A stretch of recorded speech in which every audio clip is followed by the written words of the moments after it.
Well, hi everybody. It's Dr. Jill Willis coming to your conference or your post-conference discussions from lovely Brisbane in Queensland, Australia. We're on the opposite sides of the planet, but I had the privilege of visiting your lovely part of the world earlier this year when I went to New Brunswick.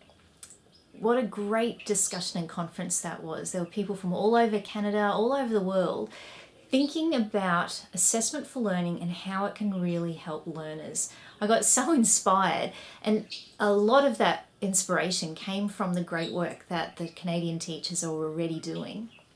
So it's a real privilege for me to be part of your thinking, and I hope I get to see some of your thinking. And don't mind if I spend a couple of minutes thinking aloud about some of the things that I learned when I had the privilege of working with 3 teachers and their classes over a year. So thanks for reading the paper that Assessment for Learning can be thought of as a participative pedagogy. It's a bit of a mouthful, but I think it was trying to explore the links between assessment for learning and participation, patterns of participation, because that was a really big shift for these great teachers. They'd been thinking about assessment for learning as a way of helping students understand their learning and get better at their learning, but they were thinking mainly about it as a metacognitive strategy, and it was to do with strategies, and if everybody did this strategy, everybody's learning would improve. What we noticed and what we learned from talking with the students is that individual learning of strategies, often the students didn't take them on or didn't see the value of them. What was much more powerful was when they were working with their peers and their peers took it on, and it became a group kind of way of learning. And so those routines became really important. I think for the teachers, one of the big shifts in helping us pay attention to some of the metasocial as well as metacognitive ways of working was when we took on board the idea of legitimate peripheral participation. Another huge mouthful, but I really like that idea of Wenger, that you can actually be someone who hangs on the outside and not be lazy and not be a loser and not be dumb, but be someone who's legitimate as a learner, who's watching and learning by watching and waiting to see, is there a moment when I can step in here? Can I move in a little bit closer and see what's happening? Do I belong in this conversation or not? Do I know the right moves for this game? So I encourage the teachers to draw a circle, and in the middle, think about what was it that they were hoping that their students would look like if they were being autonomous, if they were reaching that point where they're getting the learning and they're going, yeah, I know what this is about. What sort of things would they be able to do? And it was interesting because it looked different in each teacher's classroom, and it really reflected pretty much their own learning preferences as well as, I guess, their subject area. And it was often about having a go, taking risks. It was often about helping other people.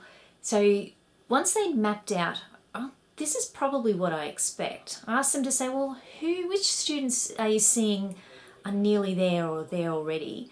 And then work out from that, go outwards from that. So which ones are not as central? They're not fitting that central picture as much. And they kind of grouped them in pairs or threes or just by themselves. And the ones that were sitting on the outside, we said, all right, what is it that you could do as a teacher to help them participate a little bit more? Let's focus on the participation. And, this was a big shift. I'm thinking of one teacher in particular who'd been teaching a long time as a male teacher, is going, oh, that social stuff, isn't that for the kids to work out at the playground at lunchtime? Do I have to teach that in my classroom as well? He said, but I'll give it a go. And he was the one who was most excited when, some of the social ways of working, where he would go in and make sure he checked in with those learners, where he'd say g'day to them and chat with them at the door. All of a sudden, those learners felt like, I belong, I can do this, and started moving in and using the strategies with more confidence. Something else that helped us shift the way that we were seeing the strategies in practice, because we'd started off thinking, oh, these assessment for learning strategies, if we do these things, let's see how it goes. We're going, actually, students aren't always taking it up because they're having a look around to seeing what their peers were doing, and the peers were really influential. Was another picture that helped us think about things was the generative dance of knowing, which isn't that a beautiful description of what happens in classrooms? And that a whole idea that some kids love to be in the spotlight. They are in there and they're doing things with the teachers, and others are kind of working on the edge of the crowd. They're just grooving on the edge of the crowd, and they were the legitimate peripheral participants. Cook and Brown's model sort of has 4 quadrants, and I'll see if I'm tricky with my editing, I'll put a picture up about this spot and explain it. But there's that moving between individual explicit ways of learning and knowing through tacit individual and group ways of working. And that's what we were seeing, a lot of tacit learning. And we're thinking, all right, well, you can't make tacit things explicit. How do you actually embody that? And that's where we shifted to exploring the use of exemplars and making sure there was a lot of opportunity for collaboration and peer talking and peer assessment.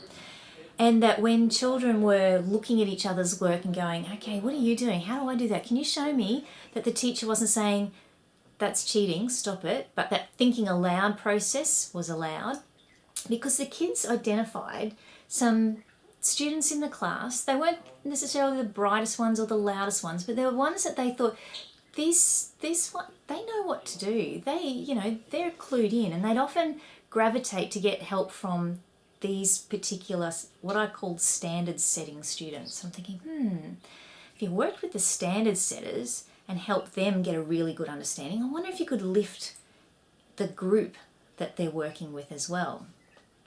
And then we explored the use of exemplars.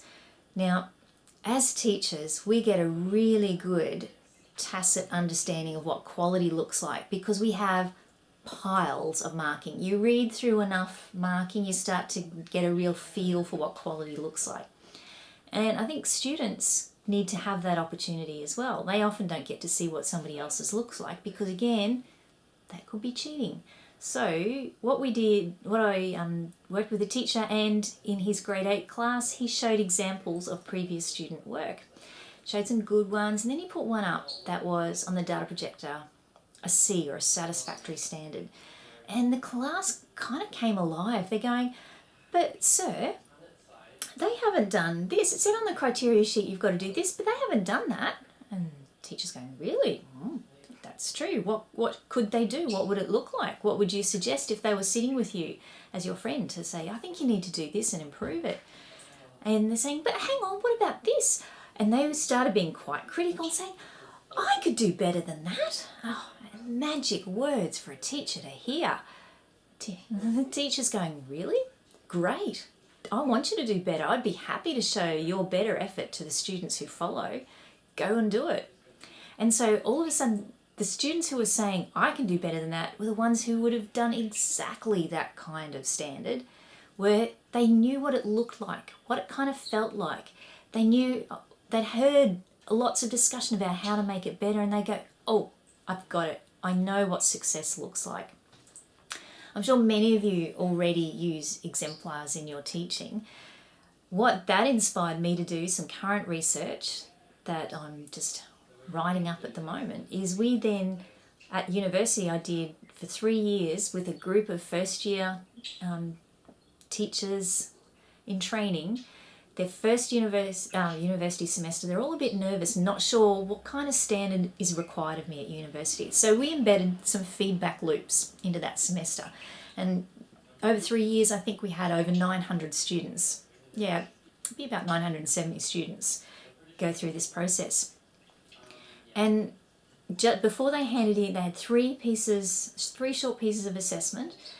We would have, we'd find 3 exemplars and have the tutors that have a moderation meeting around that and say, okay, this is what we think.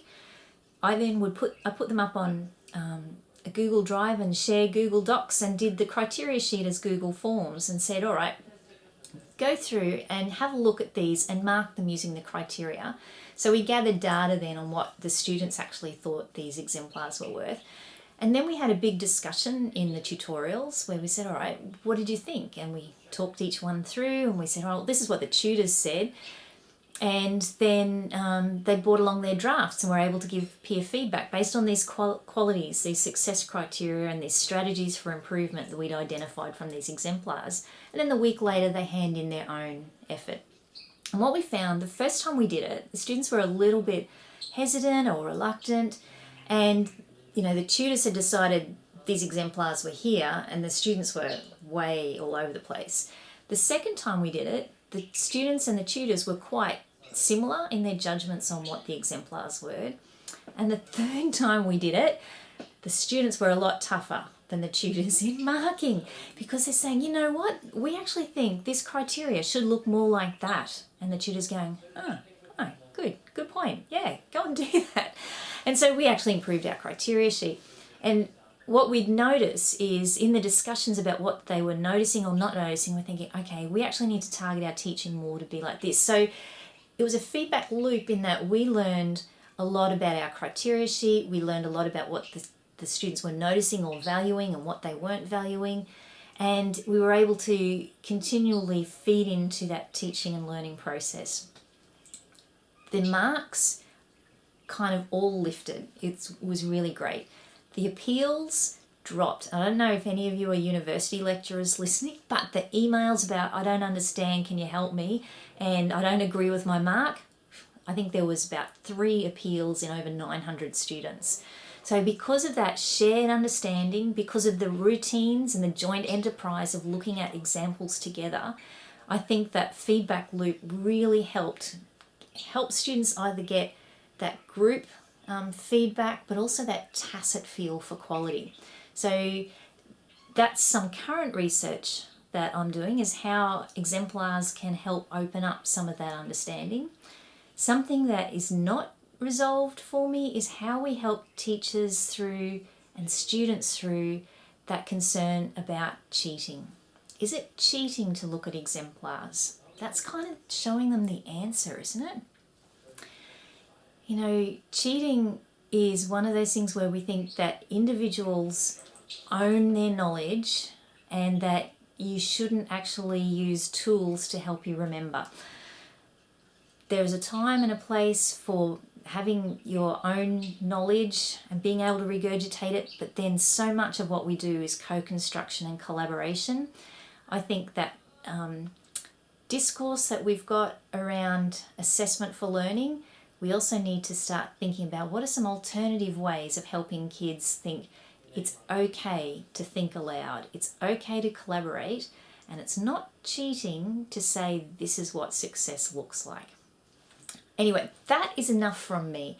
My apologies to the French speakers if there are any of you listening that my Australian accent might be too broad, but I got excited. I got excited imagining that I was sitting there talking to you, and I hope that you have a great conference and that we can explore together how we can help the students that we teach feel confident and empowered that they can be successful learners.